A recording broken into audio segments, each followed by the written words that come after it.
যানজট তো কমতে হবে। এখানে হেলমেট ছাড়া নর্মালি দেখা যায় একটা ইজি বাইকে 8 থেকে 10 জন না থাকলে এইসবের রেজাল্ট আমরা তো পাবো না। আজকে ঢাকা মেট্রো রেল পদ্মার সেতু, আজকে elevated express, Bangabandhu Sheikh Mujib Karnaphuli turn, তারপর আমরা 6 লাইন করছি, 4 লাইন করছি। এগুলোর সুফলটা তো আমাদের পেতে হবে। যানজট তো কমতে হবে, দুর্ঘটনা কমাতে হবে।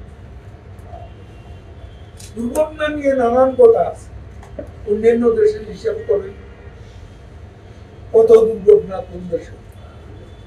আজকে সৌদি আরব আর আবুধাবিতে দুর্ঘটনা 150-200 লোক মারা যায়। সেটা নিয়ে কিন্তু কোনো উচ্চবাচ্য ওইসব দেশে হবে না। আমাদের এখানে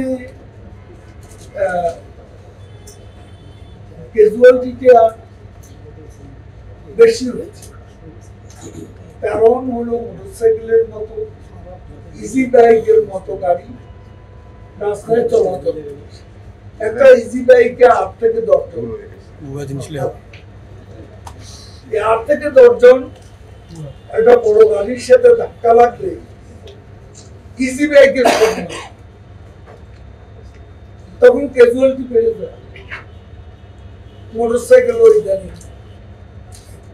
আরে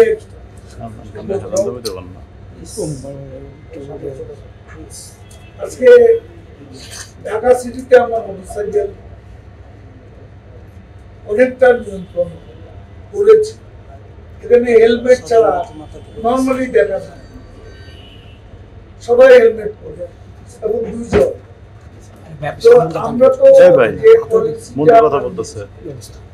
এখন মফস্বল এটা চালু করে ডিসি সাহেবদের বলেন, এসপি সাহেবদের বলেন যে ওইসব জায়গায়ও কাউকে তেল দেওয়া হবে না যদি হেলমেট থাকে।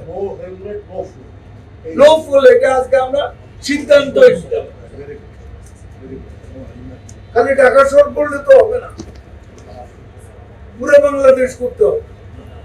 নো হেলমেট নো ফুল, এই নীতিতে আমরা যাব। এটা একটা সিদ্ধান্তই আমরা নিলাম আজকে। একটা দুটা কাজ করি না, মানুষ দেখুক এবং বাস্তবের সুফলটা আমরা পাই। যাকে এটা এখন ওপেন করে দেন না আলোচনা আর লম্বা সময়